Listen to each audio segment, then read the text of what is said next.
You're watching 11 Alive Morning News. 11 minutes of nonstop news begins with breaking news. And that breaking news just coming into the newsroom. Police are on the scene of a deadly shooting in southwest Atlanta. Yeah, we know at least one person is dead. Jerry Carnes just arrived on the scene in the last 30 minutes. Jerry, tell us, what have you learned out there?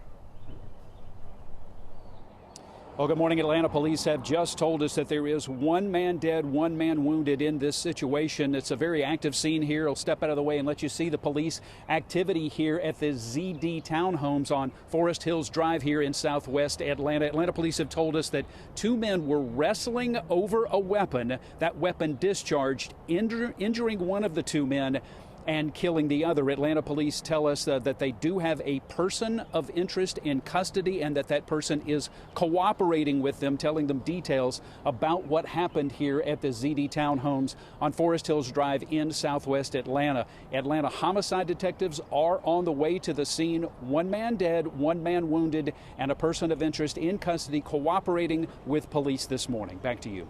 All right, Jerry, thank you. It's been a busy morning. We have even more breaking news we've been following out of Gwinnett County. We have been at this scene all night as GBI investigates the shooting. Yeah, we know police shot a suspect after saying he fired first. Let's get straight to our Molly Oak, who has been live in Gwinnett County all morning, who just spoke with GBI. Any updates, Molly?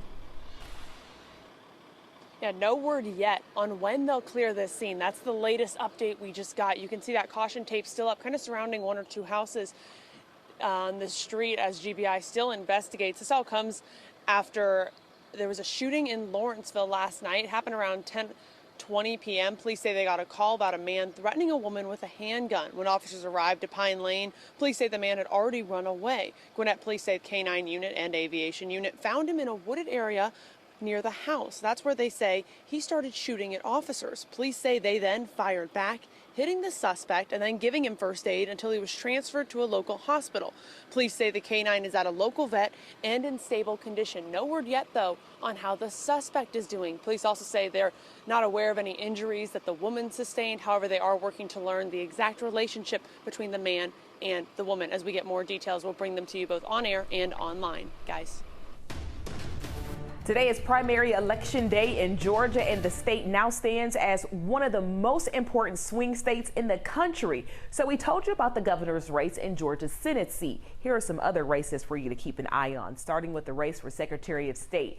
Incumbent Brad Raffensperger has defended the 2020 election results, while his primary opponent, U.S. Representative Jody Hice, denies the results and has the backing of former President Donald Trump.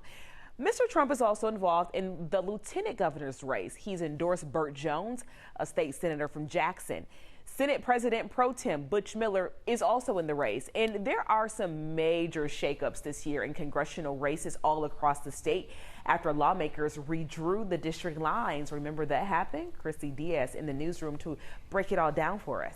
These new lines split two very competitive districts into one very red one and one very blue district. And this is the first election with these new redrawn congressional lines. So let's first focus on District 6. Right now, Lucy McBath represents that district and has for the past 3.5 years. But the General Assembly redrew the lines to make it all but certain a Republican will win this seat come November.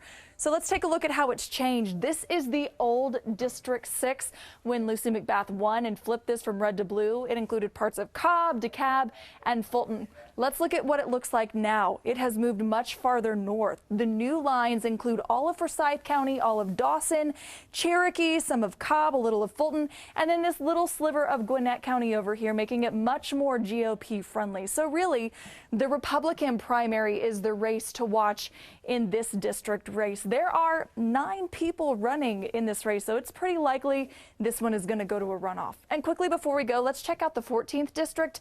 This is Marjorie Taylor Greene's area. She has been a controversial member in Congress. There are 5 other people trying to unseat her, but our political analyst says Greene has a strong enough hold in this area that she could potentially avoid a runoff. Ariana. Thank you, Chrissy. If all of these races feel overwhelming, of course, we get it, but we're here to help. And there is a way to do your research before you head to the polls, and that's by printing a sample ballot from the Secretary of State's website. Actually, if you print it out, it's 3 or 4 pages long. And so there is something you haven't thought of before that you're going to be asked to make a decision of. And so you might want to just acquaint yourself with the ballot ahead of time and acquaint yourself with the candidates who are not necessarily running for governor or U.S. Senate. And beware of voter fatigue. Dr. Gillespie says there will be runoffs in quite a few races, even on the Democratic side, which means voters in some areas will be headed back to the polls in June. Now stick with us after the polls close. We will be on the ATL from 7 to 11, bringing you the latest results. Then we're back here on 11 Alive at 11. We'll have team coverage and our election analysts answering all of your questions. You can also watch us on Roku and Amazon Fire TV. Charges have been dismissed for 6 Atlanta police officers after tasing and forcing 2 college students out of a car in 2020. According to the GBI, Messiah Young and Tanaya Pilgrim violated the curfew. The Cherokee Judicial Circuit District Attorney's Office found the officers' use of force were justified based on Young and Pilgrim's resistance. Rapper Gunna remains behind bars this morning. A judge denied bond for the man whose legal name is Sergio Kitchens. A trial date for his RICO charge has been set for January. Now, here's some things we want you to know before you and as you start your day. President Joe Biden, he's on his way back to D.C. from Japan today after wrapping up his first trip to Asia as president. During the visit, Biden told Indo-Pacific leaders they're navigating through a, quote, dark hour in our shared history because of Russia's brutal invasion of Ukraine. He added it's a global issue the world has to deal with. Health officials from across the country and the nation's territories are gathering in Washington, D.C. Starting today, they're set to focus on what to expect from COVID-19 come this fall if there is another surge. If you're constantly searching for Wi-Fi hotspots in Atlanta, check this out. Mayor Andre Dickens and city leaders, they're rolling out 120 interactive digital kiosks, which will provide free Wi-Fi and community information. It's a partnership with the company Ike Smart City to help bridge the digital divide. If you're trying to get out and vote during the driest part of the day, it's going to be early on. You see, we have the clouds over us now, and I think we'll remain mostly cloudy through about noon before more of those scattered showers begin to move in our direction. Here we are by noon. Temperatures right at 74 degrees under cloudy skies. A little westerly breeze, about 7 miles per hour. By 3 o'clock this afternoon, temperatures right near 80. We'll have a few scattered showers starting to develop over the area, and they'll stay with us through the 6 o'clock hour. We're going to keep those scattered showers around. Temperatures are at 80 degrees by 6 after reaching a high of 82.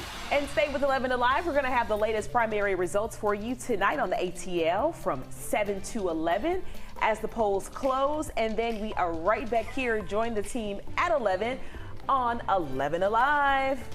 Stand up straight, Ariana. Chelsea walked in and he's like, I know. He was doing one of these. This is our welcome to Ariana. Can I get a box? Yeah, maybe a little box. Okay, thank you. Thank you, Dad. Have a great day, everybody.